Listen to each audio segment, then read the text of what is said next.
des ibis de toutes les couleurs. Nous avons des éperons et des ibis blancs, gris et des ibis classiques. Vous êtes sur de l'urbex, mais qui de temps en temps va s'apitoyer ou se fourvoie avec les animaux qu'on adore. Bonjour à tous, donc bienvenue sur la chaîne Urbex et Clément avec ce parc naturel fou, derrière moi fou, parce que c'est qu'il y a des animaux, il faut venir dans ce sanatorium. Oui, je suis dans un sanatorium ici, qui est abandonné. Mais quand je dis un sanatorium, il faudrait plutôt se dire je suis dans un bâtiment, mais immense. Je dis bien immense, ici, abandonné. Je ne sais pas si vous voyez la grandeur. Je suis donc à Lombardie, dans la ville de Vercelli. Vercelli pour moi. Versailles, ou Versailles, je ne sais pas comment il faut dire. Alors, regardez, alors toujours le plaisir de tous ces petites bébêtes. Alors, il paraît qu'il y a une concentration extraordinaire. Mais vous avez une concentration de chambres et de bâtiments aussi extraordinaire ici. Je ne sais pas si vous voyez là derrière. Donc, nous allons visiter tous ces lieux-là.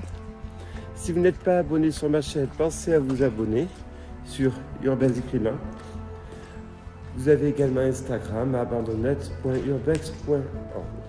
Ce sanatorium a été construit donc au XXe siècle, au début du XXe siècle. Il a été au départ destiné à tous les gens, la tuberculose classique. Le déclin du sanatorium vient de deux raisons. Un, la pénicilline. Eh oui. On a commencé, hélas, à soigner les gens. Donc, il y a une baisse de fréquentation. Seconde chose, je rappelle que, historiquement parlant, les sanatoriums étaient construits hors des villes pour répondre à un état de santé, d'après les médecins, de l'air pur.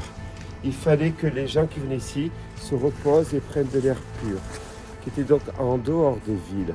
Je pense à celui de Dreux en France, bon, là on est en Italie. Vous avez ceux de Georgie, de Tagusco, les plus connus au monde, avec tout, on parlait de Marbre, et surtout celui de Staline. Allez, on va continuer. Sa fermeture remonterait dans les années 80-90, d'après ce que j'ai pu lire. Fermeture, comme beaucoup en Italie. Alors, il faut bien dissocier les sanatoriums, les hôpitaux et les hôpitaux psychiatriques. Psychiatrique, c'est une autre chose. Il y en a énormément en Italie abandonnés. Parce que j'aime le répéter, il y a eu une approche complètement différente des maladies mentales en Italie qu'en France. On a considéré, alors ça a pris du temps, que les gens qui avaient des déficiences intellectuelles étaient des gens comme les autres. D'où la fermeture de tous les hôpitaux psychiatriques. Alors, regardez, là, on retrouve le monte-charge. J'imagine que c'était pour les repas, pour ceux qui ne pouvaient pas se lever.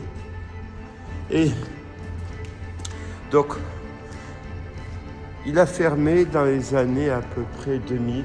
Celui-ci, on voit qu'il y a eu des débuts de restructuration. Par endroits, on voit qu'il y a eu des débuts d'ambition d'en faire peut-être autre chose. Je dis peut-être, j'en suis pas sûr. Voilà. Donc vous aurez 3 ou 4 films sur ce lieu, ce sanatorium. Alors je vous donne le nom parce qu'il n'y a absolument rien à voler. Il n'y a même pas la tuberculose à prendre. Je dis ça, mais je me demande s'il n'y a pas toujours des cas de tuberculose qui apparaissent. Je crois qu'en France, chaque année, il y en a quelques-unes. Je pense que tous les pays d'Europe doivent avoir le même problème. Les campagnes anti-vaccination et les complotistes fonctionnent. C'est affreux, mais c'est comme ça. Alors, on va continuer à visiter ce lieu avec comme vous pouvez voir, ces ascenseurs et un lieu aux dimensions, subir, énormes. Je vais vous montrer au travers des fenêtres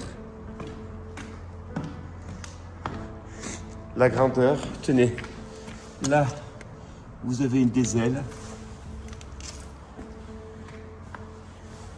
Et là, vous en avez un autre. Vous avez compris, un site immense. Quasiment pas de tag. Alors c'est vrai qu'il est loin ici en Italie. Allez, on va continuer donc sur la chaîne Urbex et Clément, une multitude de visites de ce lieu qui, je pense, est magnifique.